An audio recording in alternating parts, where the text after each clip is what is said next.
chamber is about. It's about having a discussion from one side to the other. Thank you very much. We will now proceed to the 10-minute rule bill. Mr. Owen Thompson. Thank you, Madam Deputy Speaker. I beg to move that leave be given to bring in a bill to pardon minors convicted of certain offences committed during the 1984-85 miners' strike. I welcome the opportunity to speak today about a matter of great importance to me and many others in my Midlothian constituency and beyond. A minor's pardon would be a powerful, symbolic idea of reconciliation. It would show we're prepared to put the past behind us and to move on. The miners' strike of 1984-85 was one of the most bitter and divisive events in British history. It was a time when miners who were fighting for their jobs and their communities were met with the full force of the state. Thousands were arrested and many were convicted of offences such as breach of the peace, obstruction of the police or breach of bail conditions. These convictions were a travesty of justice, and these miners were heroes, not criminals. They were fighting for their livelihoods. The Scottish Parliament has very helpfully already passed a law pardoning miners who were convicted in Scotland during the strike, and I believe now is the time for this government to do the same for those miners in England and Wales. Now, you may ask why it is that I, as a Scottish MP, are bringing this bill, but it's the fact that if we were to look beyond a pardon for minors, and not only that, those who may have moved and now live in England and Wales who were previously in my constituency, but to move to any real kind of compensation scheme would require a UK-wide pardon to be in effect. But beyond that, it's a matter of justice. The miners deserve to have their convictions wiped away. They deserve to be remembered as the heroes they were in their communities. The miners' strike was a watershed moment in British history, and it had a profound impact on Scotland especially. The strike was a national dispute, but it was particularly hard fought in Scotland, where the coal industry was a major employer and a significant part of the culture and identity of many of our communities. I've spoken several times before on the merits of a UK-wide inquiry into the miners' strike of 84-85 and have over the time gathered views and memories of many of those who were involved at the height of the strikes. I moved to my now hometown of Loanhead at the height of the strikes in 1985, and criminal records, lost pensions and social stigma are now the real-world consequences of the actions many took. Many are still living with this aftermath today. A pardon and indeed a public inquiry could be a step on the way to get the answers and redress for those affected by the many injustices caused by those events. We need to heal these wounds of the past in order to move forward. Do we learn from injustice and listen to the lessons, or do we do it all over again, given the chance? Those are the questions that need answered for the sake of communities across the country, and especially my own in Midlothian. Mining in Midlothian dates back all the way to the 12th century, when the monks at Newbattle first began extracting coal. By the 20th century, mining was integral to the way of my community's way of life.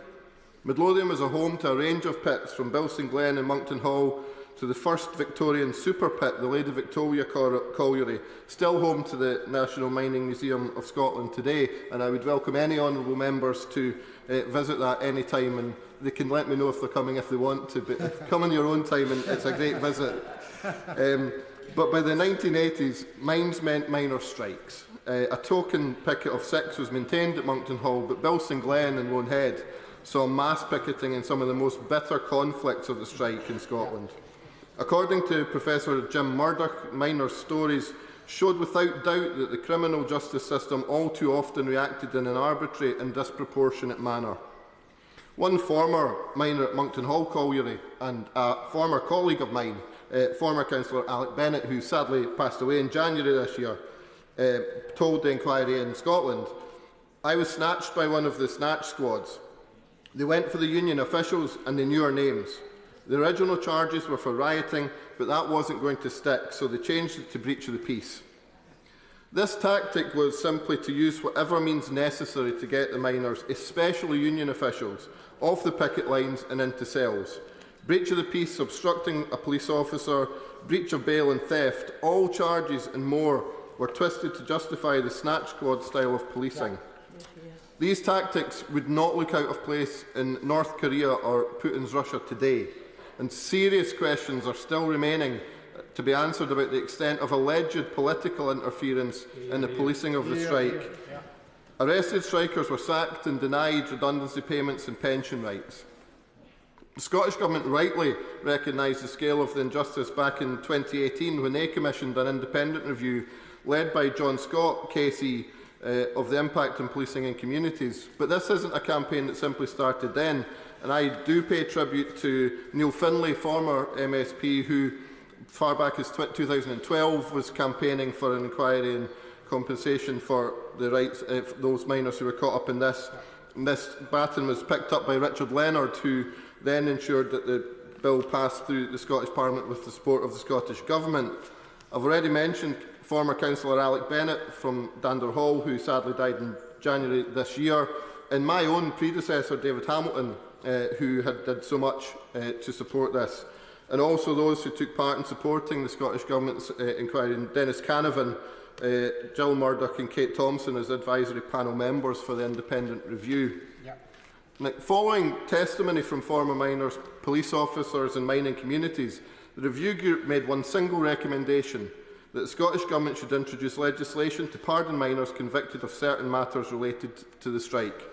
The Miners' Strike Pardon Scotland Bill was welcomed by the National Union of Mine Workers for removing the stigma of a criminal record, and I am delighted to say the bill was passed unanimously by the Scottish Parliament in June 2022. It's never too late, and by following the lead of the Scottish Government, healing can start today for other parts of these isles. The numerous clashes between striking miners and police officers resulted in injuries and arrests, and the Government imposing tight restrictions and picketing, making it difficult for miners to gather and protest, leading to frustration and anger among many communities.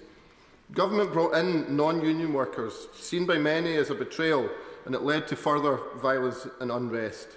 The carnage of this time saw jobs lost forever, and the economic hardship caused by the strike led to social problems such as poverty, unemployment, social deprivation and alcoholism. These have had a hard knock-on effect to all of our communities, industries and businesses that relied on coal and were forced to close. Many struggled to make ends meet, and in some ways this all resembled a civil war, creating huge divisions and strife among families and our communities. The strike was seen as a full-scale attack by the Government and police on miners and their communities, and I think it's only right that now we take the chance where we have to recognise that solidarity that miners in the mining communities have, and they still have to this day, and bring forward a pardon in this place. It would see a lasting symbol of the recognition of what went wrong at that time. It would be a lasting symbol of the decline of the coal industry and the destruction of the towns and villages and the way of life that the government of the day imposed on them. Strikes are still remembered with a great deal of bitterness in communities like mine, but we could do the right thing to right the wrongs of that time, and I encourage all members to support this bill. It's never too late to right the wrongs of the past. The question is that the honourable member have leave to bring in the bill. As many as that opinion say aye. Aye. Of the contrary, no. I think the ayes have it. The ayes have it. Who will prepare and bring in the bill? Martin Day, Alan Brown, Marion Fellows, Ben Lake, Patricia Gibson, Douglas Chapman, John McNally, Alison Thulis, Hannah Bardell, Stephen Bonner and myself. Owen Thompson.